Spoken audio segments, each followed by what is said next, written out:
आजकल हमारी सुबह की शुरुआत ही जहर से हो रही है और हमें इसका अंदाजा भी नहीं है। ये वीडियो ध्यान से देख लेना, क्योंकि हमें समझाया गया है झाग मतलब सफाई। कभी किसी पढ़े लिखे इंसान से पूछकर देखना ये क्या करती है टूथपेस्ट। मैं नाम नहीं लेता किसी का, जवाब मिलेगा इसमें झाग बहुत आता है।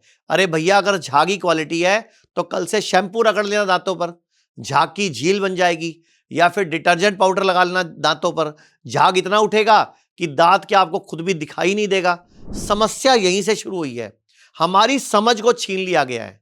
हमें यकीन दिलाया गया झाग मतलब सफाई, जबकि सच इसके बिल्कुल उलट है। इस झाग को बनाने के लिए सबसे ज्यादा मिलाया जाता है सोडियम लॉरेल सल्फेट SLS।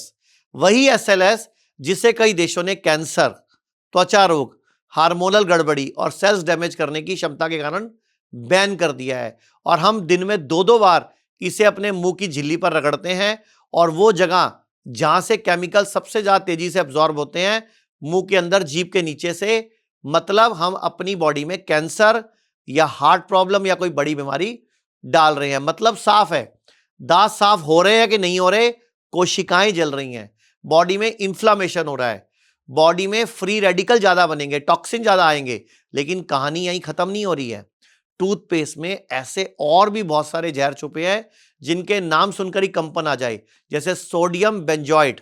कई स्टडी इसे शरीर में सूजन और DNA डैमेज से जोड़कर देखती हैं। सोडियम मोनोफ्लोरोफॉस्फेट, फ्लोराइड का वह रूप जो जरा सा भी ज्यादा हो जाए तो हड्डियां, दांत और थायराइड ग्लैंड को कमजोर करने वाला होता है। इसके अलावा एक बात करते हैं सिलिका, जिसे दांत घिसने वाला पदार्थ कहा जाता है। हां, चमक तो देगा, लेकिन धीरे धीरे दांत की ऊपरी परत को खुरच देगा। बाद में आपके मुंह में एक्स्ट्रा ग्रोथ्स होंगी और आपको जिंदगी भर डेंटिस्ट के पास जाना पड़ेगा। और आजकल तो बहुत सारे लोगों ने जब दांत निकलवाया या डेंटिस्ट के पास गए और बायोप्सी करवाई तो बाद में मुंह का कैंसर हो गया। पान मसाला, जर्दा, तंबाकू तो कैंसर दे ही रहा था, हमें नहीं पता था टूथपेस्ट भी कैंसर दे रहा है। तो आप पूछोगे करें क्या? तो भैया दंत मंजन ले लो ना, अच्छे अच्छे ब्रांड का आ रहा है बाजार में, नहीं तो आयुर्वेदिक टूथपेस्ट कर लो। एक होता है इसमें प्रोपिलीन ग्लाइकोल, वही केमिकल जो एंटी फ्रीज, यानी कि जो गाड़ियां सर्दी में उसका कार्बोरेटर ना जम जाए, उसमें कचरा ना जम जाए, उस चक्कर में गाड़ियां जमने से बचाने में डाला जाता है। अब वो आपके मुंह के अंदर जा रहा है, सोचिए शरीर पर क्या असर होगा। और ऐसे ही है फिर पैराबेन्स, हार्मोनल इंबैलेंस करते हैं, इनफर्टिलिटी लाते हैं, आपकी एडल्ट वेलनेस कम कर देते हैं, यानी कि सेक्सुअल वेलनेस। और ये जुड़ा है कैंसर से सबसे ज्यादा विवादित केमिकल।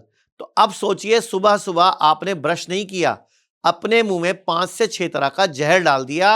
और सबसे खतरनाक बात, ये नुकसान तुरंत नहीं दिखता, धीरे धीरे चुपचाप सालों में दांतों, मसूड़ों, हॉर्मोन्स, किडनी, लीवर, यहां तक कि ब्रेन तक पहुंच जाता है। और हमें बताया गया ब्रश करो दांत साफ होंगे, लेकिन सच्चाई है ब्रश करते करते हमने शरीर को जहर के हवाले कर दिया। याद रखिए, सफाई झाग से नहीं होती, सफाई होती है बुद्धि से।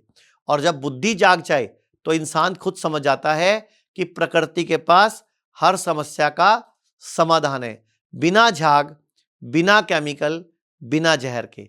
तो आपसे एक रिक्वेस्ट करता हूं, वक्त है नीम के पेड़ लगाइए और नीम के दातुन का इस्तेमाल कीजिए।